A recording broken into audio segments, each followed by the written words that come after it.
अस्सलाम वालेकुम everyone, this is Mudassir Ali और आज हम बात करने जा रहे हैं एक बहुत अहम टॉपिक के ऊपर।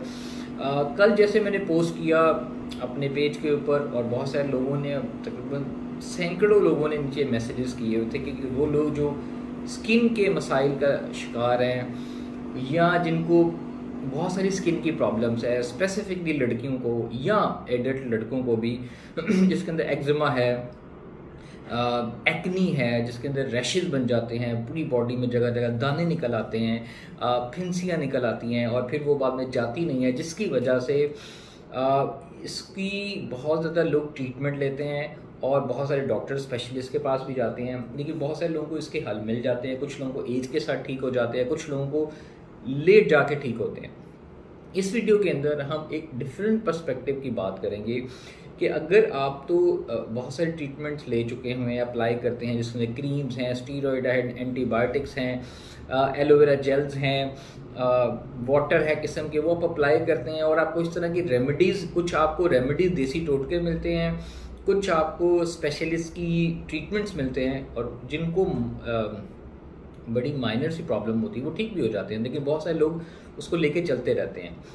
तो इस वीडियो के अंदर बताने का पर्पज़ ये है कि वो लोग जो इस प्रॉब्लम का शिकार हैं, अगर आप लोग और इससे गुजर रहे हैं, आप ट्रीटमेंट भी लिए जा रहे हैं, उसका कोई हल भी नहीं हो रहा है या वक्ती तौर पे हल होता है तो वो बाद में क्यों निकल आता है, उन सब चीज़ों को आज हम डिस्कस करेंगे। उसके मसाइल, उसकी इंटरनल रीज़न और उसके एक्सटर्नल फैक्टर्स। देखिए इसमें कोई शक नहीं है कि देखिए आपने जो ट्रीटमेंट्स लिए हुए हैं, ले रहे हैं, वो सारे के सारे ट्रीटमेंट कौन से हैं, कैसे हैं। हम इस वीडियो के अंदर थोड़ी सी बात करेंगे कुछ सिम्टम्स, उसका फैक्टर एक डाइट का, एक फैक्टर फूड का, एक फैक्टर हमारे इंटरनल सिस्टम का, रूटीन का, वो कितना रोल प्ले कर रहा है। आप जो सारे ट्रीटमेंट्स लेते आ रहे हैं, लेते रहे हैं, अब मैं ये नहीं कह रहा कि वो बिल्कुल गलत है, आप लें, आपको अगर माइनर प्रॉब्लम्स हैं, लेकिन जो मेजर फैक्टर्स हैं आप पहले उसको एड्रेस करें। और इस वीडियो का मकसद थोड़ा सा एजुकेट करना, इसको आपने थोड़ा सा कंप्लीट देखना है कि पहले वो वाले ट्रीटमेंट आप स्पेशलिस्ट के पास जाते हैं, जो स्किन स्पेशलिस्ट होते हैं, डॉक्टर्स होते हैं जो स्किन से रिलेटेड आपका ट्रीटमेंट कर रहे होते हैं, तो वो सारे के सारे जो ट्रीटमेंट्स हैं वो सारे एक्सटर्नल हैं। कैसे? आपको एक्नी हुई, आपको रैशेस निकला है बॉडी में, आपने ऊपर क्रीम अप्लाई की, आपने स्टीरॉयड इंजेक्शंस, ऑइंटमेंट्स, ऊपर कुछ ना कुछ देसी रेमेडीज अप्लाई की, सर्जरी करवा ली, लेज़र सर्जरी करवा ली, ये सारे के सारे जो ट्रीटमेंट्स हैं वो सारे के सारे एक्सटर्नल फोकस कर रहे हैं उसको। ठीक है, कुछ मेडिकेशंस होती हैं जो कि आप एंटीबायोटिक्स भी अगर लेते हैं, मेडिकेशन भी लेते हैं, वो आपको एंटी एलर्जीज होती हैं जो कि आपको ठीक करती हैं, मेडिकल ट्रीटमेंट। लेकिन मैं आपको थोड़ा सा एक डिफरेंट पर्सपेक्टिव बताऊंगा कि फूड इसमें क्या रोल प्ले कर रहा होता है। और हो सकता है कि आपकी बहुत सारी एक्नी या रैशेज या जो एक्जिमा है उसका एक फैक्टर, जो मेजर फैक्टर है, वो आपका फूड, ऐसे सर्टेन खाने हो जो कि आपको उसके अंदर रोल प्ले कर रहे हैं, लेकिन वो आप उसको ठीक नहीं कर पा रहे, उसको डायग्नोज नहीं कर पा रहे, उसका पता नहीं है, और आप वो एक्सटर्नल ट्रीटमेंट लेते रहे हो, लेते जा रहे हो और उस पर इतना परेशान हो। क्योंकि जब आपको लड़का या लड़की हो और स्पेशली यंग एज हो, एक एक्नी तो बचपन से स्टार्ट होती है, प्यूबर्टी के टाइम पर, लड़कों और लड़कियों दोनों को, स्पेशली 12, 13, 14, 15 साल की एज से 25 की एज में, ये जो ब्रैकेट होते हैं 10 ईयर्स होते हैं ना, इसमें जब लड़के और लड़कियों को प्यूबर्टी में एक्नी स्टार्ट होती है, स्किन डैमेज होना शुरू हो जाती है, तो वो एक बहुत बड़ा एंग्जाइटी, स्ट्रेस और सेल्फ कॉन्शियस आप हो जाते हो और इसकी वजह से आप परेशान रहते हो। हर टाइम अपने आप को शक्ल देखते हो, जब शीशे के अंदर लोग आपको देखते हैं ये क्या हुआ है, तो उसका मसला सबसे पहले तो आपके हार्मोन्स होते हैं विच इज़ नेचुरल, लेकिन दूसरा ये होता है कि लोग जो है, आप सोचते हो कि शायद ये हमारी गुनाहों की सज़ा मिल रही है। बहुत सारे लोग जो है ना, यंग लोग, ये उनकी बात बता रहा हूँ, जब वो अपने आप को देखते हैं शीशे में, उनको एंग्जाइटी होती है कि यार हमारी शक्ल को क्या हो गया। दूसरा, उनको लगता है कि हमने कोई गलत काम किया जिसकी वजह से सब कुछ हो रहा है। तीसरा ये है कि लोग उनको कॉन्शियस कर रहे होते हैं कि तुम ये वाला ट्रीटमेंट लो, तुम ऐसे करो, ऐसे करो। तो आज की वीडियो के अंदर पहले आपको बताऊँगा कि, और फिर बाद में भी जब वो प्रलॉन्ग चलती रहती है, एक्नी, बॉडी में रैशेज बन जाते हैं, तो उसके भी मुख्तलिफ फैक्टर्स होते हैं। पहले आपको बताता चलूँ कि ये सब कुछ होता क्यों है, इसकी रीज़न फूड के साथ कैसे एसोसिएट है, और हम उसको क्यों इग्नोर करते रहते हैं और क्यों उसको लेट गो करते रहते हैं। इस वीडियो में आपको पता चलेगा कि वो बहुत सारे ऐसे खाने हैं जो कि इसके अंदर रोल प्ले कर रहे होते हैं। कैसे सॉरी, ये वीडियो मैं 2-3 पार्ट के अंदर बनाऊंगा, ताकि इस वीडियो पहला जो पार्ट होगा उसके बाद आप लोगों को कुछ चीज़ें समझ आए, और फिर आप उसके बाद अपने कमेंट्स क्वेश्चन जो है नीचे सेंड कीजिएगा, तो मैं फर्दर उसमें बनाऊंगा वीडियो। अच्छा, पहले एक चीज़ याद रखिए कि उसकी वजह ये है, लेट सपोज अगर आप यंग है, प्यूबर्टी हिट की, आपको बॉडी के अंदर चेंजेस आ रहे हैं, हार्मोनल चेंजेस आ रहे हैं। हार्मोनल सिर्फ चेंजेस नहीं आ रहे होते, आपकी बॉडी के अंदर स्ट्रक्चरल भी चेंजेस आ रहे होते हैं। आपकी पूरे के पूरे ऑर्गन्स, पूरे के पूरे मसल्स, पूरे के पूरे आपकी बोन्स जो हैं वो डेवलप हो रही होती, चेंज हो रही होती हैं। उसको कहते हैं कि रैपिड चेंजेस होती हैं, सिर्फ हार्मोन्स के अंदर नहीं। अब उस टाइम अगर आपने अपनी बॉडी को अच्छे खाने नहीं दिए, अच्छी रूटीन नहीं दी, और वो वाले खाने दिए जो कि प्रॉब्लमेटिक है, तो वो आपका ट्रिगर कर जाएगी एक्नी की सूरत में, रैशेस की सूरत में, एक्जिमा की सूरत में। कुछ लोगों को, अच्छा दुनिया में, पूरी दुनिया में लोगों के जो ये सिम्टम्स हैं यूनिवर्सल कुछ हैं, कुछ डिफरेंट होते हैं। कुछ लोगों को बॉडी में डिफरेंट जगह पे पेन होती है। इसमें कॉमन जो सिम्टम्स हैं, जैसे जॉइंट्स में कुछ लोगों को पेन होती है, कुछ लोगों को फेस पे पेयर होना शुरू हो जाता है, कुछ लोगों को पाँव पे, कुछ लोगों को बैक पे, कुछ लोगों को डिफरेंट एल्बोज पे, अंडर आर्म्स के ऊपर। तो ये पूरी बॉडी में स्किन को लेके डिफरेंट जगह पे उसके रिएक्शंस आते हैं। अच्छा, इसमें जो 5 चीज़ें हैं ना, वो मैं आपको समझाना चाहूँगा कि वो कितनी इम्पॉर्टेंट है। सबसे पहले इम्पॉर्टेंट है कि फूड सेंसिटिविटीज़ और एलर्जीज़, ठीक है। अच्छा, ये क्यों है, ये आपको जानना इसलिए ज़रूरी है कि बहुत सारे लोग जो होते हैं, और बहुत सारे लोगों की जो बॉडीज़ होती हैं वो सेंसिटिव होती हैं टुवर्ड्स सम खानों के, और उनसे उनको एलर्जी हो जाती है। कैसे? सीलिएक डिजीज़ जो है वो one of the deadliest disease है, ग्रीन इंटॉलरेंस से होती है। लोग उसके ऊपर इतना लोग एजुकेट नहीं हो पाते, लेकिन ये होता है। कैसे? आप मुझे बताएंगे, आप किसी इंसान से मिलते हैं, वो इंसान आपको अच्छा नहीं लगता, तो आप जब उससे मिलते हैं तो आपको परेशानी हो जाती है, वो टॉन्ट करता है, कमेंट करता है, या कुछ ऐसे लोग मिलते हैं जो बिला वजह के आपके मजाज से नहीं मिलते, तो वो जब आप उनसे मिलते हैं तो उनको बिला वजह की उलझन होती है। ऐसे ही इसका मतलब है, कहते हैं ना यार एलर्जिक है बंदा, इससे ना बड़ा एलर्जिक है, मैं नहीं मिलता इससे। कुछ लोग इंटॉलरेंट होते हैं, उनके अंदर टॉलरेट नहीं कर पाते दूसरे लोगों को, वो कहते हैं यार हम ये चीज़ बर्दाश्त नहीं करेंगे, कोई गलत काम कर रहा हो तो आपको बर्दाश्त नहीं होता, ऐसे ही है, सिंपल। सो ये इंटॉलरेंस और एलर्जी 2 चीज़ें हैं। अच्छा, इसी तरीके से कुछ खाने ऐसे होते हैं, कुछ लोगों की बॉडीज़ जो होती हैं ना वो इनटॉलरेंट हो जाती हैं। अब मैं उनके मिजाज की बात नहीं कर रहा, उनकी बॉडी के इंटरनल सिस्टम की बात कर रहा हूँ। वो क्यों होती है वो बाद में बताता हूँ। जैसे उन्होंने खाना खाया, उनके सिस्टम ने उस खाने को एक्सेप्ट नहीं किया, या उस टाइम उसके सिस्टम ने उनके खाने को एक्सेप्ट कर लिया, लेकिन कर लिया और बाद में जाके टॉलरेट तो कर लिया उस टाइम, लेकिन वो इतने सेंसिटिव थे कि वो बाद में जाके उसके आफ्टर इफेक्ट्स आना शुरू हुए। कुछ एलर्जीज़ होती हैं, एलर्जीज़ और सेंसिटिविटीज़ में ये फ़र्क है। एलर्जीज़ का रिएक्शन कंपैरेटिवली फ़ौरन आ जाता है। आपने खाना खाया, आपने देखा आपको पेट में दर्द होना शुरू होगी, कुछ लोगों को वॉमिट आ जाती है, कुछ लोगों को डायरिया हो जाता है, कुछ लोगों को खाना वेस्ट आउट हो जाता है, डायरिया और कॉन्स्टिपेशन की शक्ल में भी ये सिम्टम्स आते हैं। कुछ लोगों को वॉमिट आना शुरू हो जाती है, नहीं आएगी तो स्टमक में पेन होना शुरू हो जाएगी, और बड़ी डेडली पेन होती है, बहुत सारे लोग इसको जानते हैं। कुछ लोगों को आपने देखा होगा कि अगर पेन नहीं हो रही तो उनको डिफरेंट बॉडी में एलर्जीज, स्किन निशान बनना शुरू हो जाएंगे। ये सारी की सारी एलर्जीज़ हैं। मतलब आप किसी इंसान से मिलते हैं तो वो आप उससे एलर्जिक होते हैं, इसी तरह खाने भी आपसे एलर्जिक हो जाते हैं, मतलब आप खानों से एलर्जिक हो जाते हैं। कौन से खाने उसको मैं बाद में बताता हूँ। दूसरा, जो सेंसिटिविटी होती है या इंटॉलरेंस होती है, वो खाना आपने एब्जॉर्ब तो कर लिया, डाइजेस्ट भी कर लिया, लेकिन मेटाबोलाइज नहीं हुआ। अब ये वही कंप्लीट प्रोसेस है, खाना आपकी बॉडी में गया, बॉडी क्या करती है, खाने से लेकर पूरी बॉडी में जाने तो उससे डिफरेंट प्रोसीजर से गुजरती है। जैसे लॉन्ग प्रोसीजर, उस प्रोसीजर में खाना के गुजरने तक आपके जिस्म के अंदर सर्टेन बैक्टीरियाज होते हैं। अब यहाँ पे आएगा कि एलर्जीज और इंटॉलरेंस क्यों होती है। वो क्यों होती है, उसकी वजह ये है, जैसे कि माइक्रोबायोम्स हैं, ये लेटेस्ट जो रिसर्च हुई है वो ये कहती है कि जो इंसान है वो कलेक्शन है ट्रिलियंस खरबों ऑफ बैक्टीरियाज वायरसेस हमारे अंदर होते हैं, ऑर्गेनिज्म बनाते हैं, वो एक्टिव होते हैं, वो लिविंग ऑर्गेनिजम्स होते हैं जो कि हमारे अंदर रह रहे होते हैं, काम कर रहे होते हैं, मुख्तलिफ काम पूरे बॉडी के सिस्टम्स को ऑपरेट कर रहे होते हैं, मूव करने में हेल्प कर रहे होते हैं, जिसको माइक्रोबायोम्स कहते हैं। ये है collection of trillions of bacterias, ठीक है। हेल्दी बैक्टीरिया और बैड बैक्टीरिया दो होते हैं, एक बैड बैक्टीरिया या गुड बैक्टीरिया, हेल्दी या अनहेल्दी बैक्टीरिया।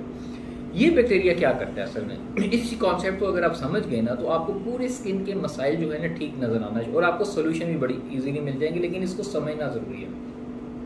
माइक्रोबायोम जो होते हैं ना, ये collection of trillions of bacterias होते हैं जो कि आपने खाना खाया, ये स्टार्ट होते हैं जैसे ही आप खाना स्मेल करते हैं, हमारे बॉडी के सेंसेस जो होते हैं ना, टेस्ट बर्ड्स जो होते हैं ना, और वो एक्टिव होना शुरू हो जाते हैं। आपने खाना महसूस किया, आपने देखा आपको दूर भूख लगी हो, खाने की स्मेल अगर बहुत मज़े की हो तो आपके मुंह में पानी आ जाता है, आपके जो हंगर सिग्नल्स होते हैं बॉडी के अंदर से उठना शुरू हो जाते हैं। और आपको अभी भी इस टाइम अगर आप खाना का सोचें, मज़े मज़े के खाने सोचें, मेरे मुंह में पानी आ रहा है, इसका मतलब ये है कि सर्टन जो स्मेल्स होती हैं खाने की, आपकी बॉडी के अंदर सर्टन केमिकल्स जो है ना वो चेंज कर देती हैं, वो बैक्टीरियाज एक्टिव हो जाते हैं।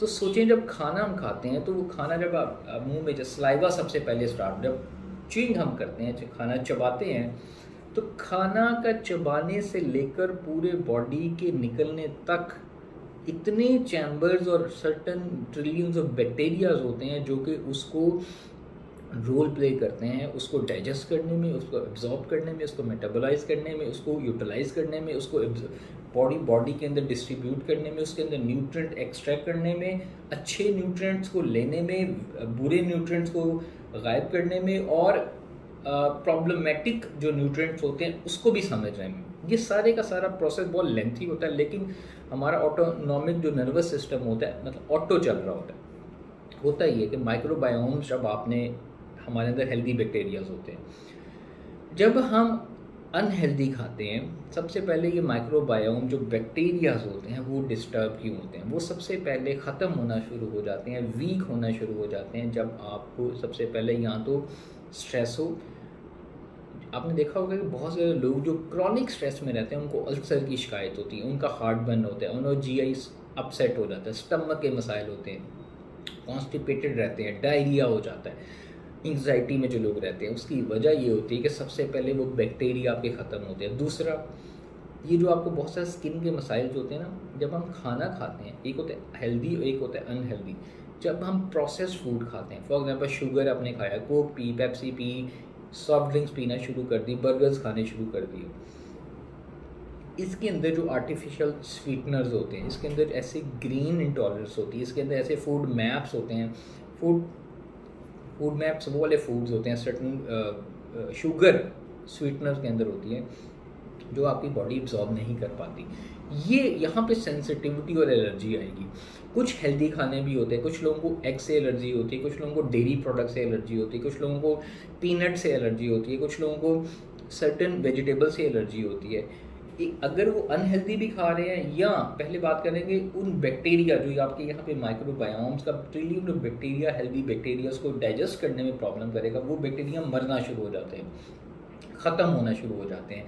तो वो फिर जब खाना आपकी नाली से गुजरता है, फिर स्टमक के चैम्बर से गुजरता है, फिर इंटेस्टाइन से, छोटी आंत बड़ी आंत से गुजरता है, इन सब के दौरान मुख्तलिफ जो प्रोसेसेस हो रहे होते हैं, जिनके अंदर एंजाइम्स हैं, जिसके अंदर सर्टन आपके ट्रांसपोर्टेशंस में हेल्प करते हैं बैक्टीरियाज, तो वहाँ पे आपको प्रॉब्लम्स होती है, जिसकी वजह से खाना वहाँ पे प्रॉपर मेटाबोलाइज नहीं होता और वो बैक्टीरिया को भी ख़त्म कर देता है, जिसकी वजह से आपका जो इम्यून सिस्टम है, अब इन माइक्रोबायोम बैक्टीरियाज के साथ इम्यून सिस्टम भी काम कर रहा होता है कि कौन सा खाना हमें, मेरी बॉडी ने रिकग्नाइज कर लिया, इसको हजम करना या नहीं करना, कौन सा खाना हजम कर लेना है, जिसकी वजह से ये होता है कि बहुत सारे वो कहते हैं मी और नॉट मी, सेल्फ और नॉट सेल्फ का कॉन्सेप्ट यहाँ से आएगा।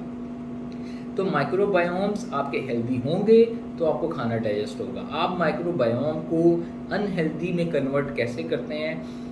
प्रोसेस खाने खा के, सॉफ्ट ड्रिंक्स पी के, स्लीप ना होने की वजह से, एक्सरसाइज लाइफ में ना होने की वजह से, ये मेन सिगरेट स्मोकिंग की वजह से, और अपना डाइट अच्छी ना होने की वजह, जिसकी वजह से आपको स्किन के ऊपर सबसे पहले रिस्पॉन्स आएगा। दूसरा, जब आपका इम्यून सिस्टम, और एक होता है आपका प्राइमरी इनेट इम्यून सिस्टम जो बचपन से हर एक के अंदर, एक होता है एडाप्टिव जो कि बाद में अडॉप्ट करता है। ये दोनों वर्क करते हैं इसके साथ, माइक्रोबायोम्स के साथ, क्योंकि पूरे का पूरा इंटरनल जो सिस्टम है काम कर रहा होता है। अब जो स्किन के मसाइल हैं, अगर आपकी जीआई ट्रैक के अंदर आपके हार्मोन्स हैं, अब इसके अंदर हार्मोन भी सक्रीट हो रहे हैं, खाना हेल्दी नहीं खा रहे आप, बैक्टीरिया वीक है, तो आपको जो सिम्टम्स आएंगे वो स्वेलिंग होना शुरू हो जाएगी, सूजन जो इन्फ्लेमेशन है वो रिस्पॉन्स, इसका सडन रिस्पॉन्स ही आएगा। खाना आपने खाया, उसका सडन जॉइंट्स के अंदर पेन होना शुरू हो जाएगी, फिर आपकी स्किन पे रैशेस बनेंगे, वॉमिटिंग, डायरिया, इस तरह की प्रॉब्लम्स होना शुरू होगी। स्किन पे जितने मसाइल हैं, तो क्योंकि आपका स्टमक, आपने देखा होगा कि कहते हैं जी पानी पिए बहुत ज़्यादा, अंदर गर्मी हो गई है, तजाबियत की वजह से मसला हो रहा है। वो इस वजह से, एक तो आपकी नेचुरल हार्मोन्स अंदर इम्बैलेंस है, दूसरा आपने अपने माइक्रोबायोम्स को तबाह कर लिया है, तीसरा वो फूड ऐसे खा रहे हैं जो कि आपको इंटॉलरेंस, बॉडी उसको एक्सेप्ट नहीं कर रही। तो ये सारे के सारे अंदर से आपकी स्किन के ऊपर, डिफरेंट एरियाज़ के ऊपर रिएक्शन की सूरत में प्रॉब्लम करेंगे। आप ऊपर से क्रीम में मल रहे हैं, आप स्टीरॉयड लिए जा रहे हैं, आप अपने आप को किए जा रहे हैं, लेकिन आप अपनी एज के हिसाब से अपनी प्रॉपर ट्रीटमेंट नहीं कर रहे। इन सब अवामिल को, फैक्टर्स को सोचना बहुत ज़्यादा ज़रूरी है। जैसे कि ग्रेन्स हैं, बहुत सारे ग्रेन्स जो होते हैं, जिसमें ओट्स हैं, कॉर्न है, ये आपकी बॉडी के अंदर इंटॉलरेंसी ख़त्म हो जाती है। जब आपका माइक्रोबायोम वीक हो गया, आपका इम्यून सिस्टम वीक हो गया, आपके अंदर पैथोजेंस आ गए, वो वायरसेस डेडली आना शुरू हो गए, जिसने आपके इंटरनल सिस्टम को, बैक्टीरियाज को, हेल्दी को डिस्ट्रॉय करना शुरू कर दिया, और आपका इंटरनल वीक हो गया। तो होगा क्या कि आपके अंदर कैपेसिटी ख़त्म हो जाएगी to digest and absorb and metabolise the food जो कि आप हेल्दी खाते हैं। फिर क्या होगा कि कुछ ऐसे सर्टन, ये सारे जो फ्रूट्स मैंने बताए हैं, वो सारे के सारे आपकी एलर्जीज़ को, आपकी वो सारे के सारे रिस्पॉन्स की सूरत में इफ़ेक्ट करेंगे। स्किन एक्जिमा, रैशेज, एक्नी, फिर पाँव पे, और स्किन कैंसर भी हो जाता है, और मुख्तलिफ तरह के कैंसर और भी डेवलप होते हैं। तो आज की इस वीडियो का, पहली सीरीज़ का मकसद ये था कि आपको बताया जाए कि वो एक्सटर्नल जो अदर ट्रीटमेंट्स हैं, मेडिकेटेड ट्रीटमेंट हैं, सर्जिकल ट्रीटमेंट्स हैं, और डिफरेंट चीज़ें जो आप अप्लाई करते हैं, उसकी से बेहतर है कि आप इसके ऊपर फोकस करें। इसकी प्रॉपर जो टूल्स एंड टेक्निक्स हैं वो हम नेक्स्ट वीडियो के अंदर मैं बताऊंगा। पहली वीडियो एक ओवरव्यू थी, एक समरी थी, ताकि आपको आइडिया हो कि माइक्रोबायोम्स क्या होते हैं, स्ट्रेस क्या होती है, बैक्टीरियाज क्या होते हैं, फूड मैप्स के हैं, जीएमओज के हैं, जेनेटिकली मॉडिफाइड जो फूड्स हैं अभी जो आ रहे हैं, वो आप हमारे अंदर क्या करते हैं, इसका सॉल्यूशंस क्या है, किन फूड से बचना है, कौन से कैसे ट्रीटमेंट लेना है। हमारे पास जो पेशेंट्स आते हैं उनको हम ये पूरा ट्रीटमेंट देते हैं। खाने एलिमिनेशन डाइट लेते हैं, वो भी एक मेथड है। या तो आपकी एलर्जीज़ या सेंसेशंस के टेस्ट होते हैं, वो भी एक प्रोसेस है, जिसमें आप लेते हैं ना, कभी लोग इस्लामाबाद जाते हैं, asthma, pollen allergy, dust allergy, जो आपको मुख्तलिफ टाइप की एलर्जी होती है, वो इस वजह से कि आपका इम्यून सिस्टम वीक हो गया हुआ है। और इम्यून सिस्टम जो है वीक है, वो आपकी जेनेटिकली भी हो सकता है, वो आपकी पुअर लेस अनहेल्दी लाइफस्टाइल की वजह से भी होता है, वो आपके गुड बैक्टीरिया का ख़त्म हो जाना अंदर से बिकॉज ऑफ आप सही खाना नहीं खा रहे। तो ये सारे मसाइल को हम आहिस्ता आहिस्ता डिस्कस करेंगे आज की इस वीडियो के अंदर। एक आपको आई गेस जो लोगों के कमेंट्स आए थे नीचे कि उनको ये प्रॉब्लम्स हैं, मैं नेक्स्ट वीडियो के अंदर स्टेप बाय स्टेप वो सारे फैक्टर्स आपको बताऊंगा जो कि इसके अंदर रोल प्ले कर रहे होते हैं। तो इसी का ख्याल रखें कि आपका जो लाइफस्टाइल है, वो आपका खाना पीना है, आपका रूटीन है, वो बहुत मैटर कर रही होती है आपकी स्किन प्रॉब्लम्स के अंदर भी। उसको आप इग्नोर बिल्कुल ना करें, आप बिल्कुल राइट अवे स्पेशलिस्ट डॉक्टर के पास ना भागना शुरू कर दें। उसके साथ साथ जो प्राइमरी प्रिवेंशंस हैं वो लें, बच्चों को भी उनको भी पता हो और आपको भी पता हो। इससे आपको एक बेहतर सोल्यूशन मिल जाएंगे जो कि लॉन्ग टर्म और परमानेंट सोल्यूशन है। आई होप कि ये वीडियो बहुत सारे लोगों को इससे एक इन्फॉर्मेशन भी मिली होगी। कोई भी अपना फीडबैक कमेंट्स के अंदर दीजिएगा ताकि फर्दर हम इस फूड सेंसिटिविटीज़ को, इंटॉलरेंस को, ग्रेन्स को, फूड मैप्स को, माइक्रोबायोम्स क्या होते हैं, बैक्टीरिया क्या होते हैं, हमारी बॉडी में इसका रोल क्या होता है, और इंटरनली क्या चीज़ जो होती है वो हमारी पूरे के पूरे सिस्टम को डिस्टर्ब कर रही होती है। दुआ में याद रखिएगा। टेक केयर, नेक्स्ट वीडियो में मुलाकात होगी। Take care.